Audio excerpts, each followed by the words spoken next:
All right, it's time for our next panel. We're going to be talking about what can Georgia do to take control of its health care situation. And, you know, if we're going to be spending billions of dollars of federal money, which is what we're talking about, bringing down some of those federal funds to Georgia to address some of these issues, we want to solve big problems. So I'm going to give you a very, very high-level overview before we turn things over to our panelists. You know, what are those high-level problems? You know, the things that some other solutions to health care really left unaddressed. You left people without access to primary care, which we heard in our previous panel how important that is. Leaves our hospitals with, you know, payments that don't meet costs. You know, those are problems. If we're going to spend all this money, we need to have a way to address these big problems. One of those are unfunded mandates. So if you recall, there's a guy named Newt Gingrich back in 1994 that was elected Speaker of the House based on the contract with America. And one of the things that they promised would be is that Congress would stop imposing these unfunded mandates on state and local governments. That bill actually passed. President Clinton signed it. Unfortunately, it only applied to mandates going forward. There still is a huge mandate that was passed in 1986 called EMTALA, which is the law that requires all of our hospitals to see patients regardless of their ability to pay. That is still alive and well. It's the biggest unfunded mandate in our country. This is what it means in Georgia, $1 billion. We know that because the Georgia Hospital Association collects that information. This is their indigent charity and free care. Those people that can't afford to pay the bills, they go to the emergency rooms. It's the only place they can find. And guess who pays for it? We all do. This is a chart from the Georgia Hospital Association. And it might be hard to read. It shows you Medicare, they get about 96 cents on the dollar. Medicaid, about 86 cents on the dollar. They lose a huge amount of money on the uninsured. And that whole gray area are those cumulative losses of $1 billion. And guess who pays for it? That arrow, the blue, is you and I, people that have private insurance, hopefully, most of us do. We're paying at least 40% higher prices than we need to make up for the rest of it. It's also taxes. Many local governments have taxes that go directly to their hospitals to subsidize them. We can fix that problem. It's one of the things we're going to talk about. Another area is insurance.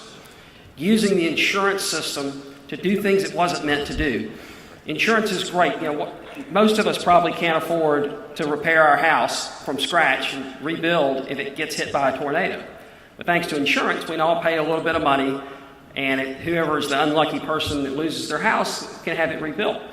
But when you start applying insurance to what it wasn't designed to do, start trying to pay for little things like primary care, which Dr. Hill's going to talk about, it just raises the price. If you try to subsidize those who are sick with the insurance system that didn't have insurance before they got sick, it causes a lot of problems. So here's a quote. This is a long quote. But the idea is, why are we using the insurance system for the working class and the exchanges? We've almost doubled their premiums. In Georgia, they have more than doubled to pay for people who are sick, those people with pre-existing conditions. Why can't we just pay with a broader base of using taxes? So who do you think this was? This was Bernie Sanders? No. Senator Ted Cruz. So that shows you that conservatives can have solutions. They can support the tax increases where they're appropriate, where we need to spread things across a broader base. They can support funding these unfunded mandates. So that gives us an opportunity. I think conservatives have not been very good on health care. We failed on the federal level because it's a complicated subject.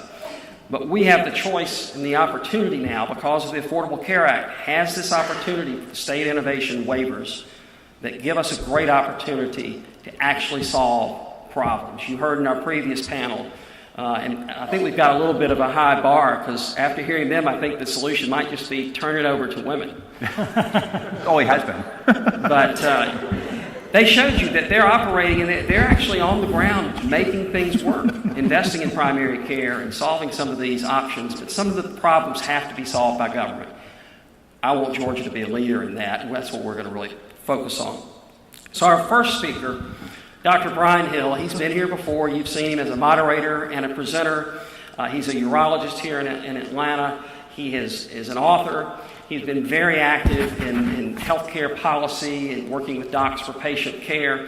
Incredibly articulate, but he has now put his money where his mouth is. He's been talking about direct primary care and other innovative reforms for many years. He's actually, with some partners, started a business that's actually offering those services. So I thought it'd be very important, particularly in light of our previous panel, to have him talk about how healthcare isn't necessarily as expensive as you think it might be.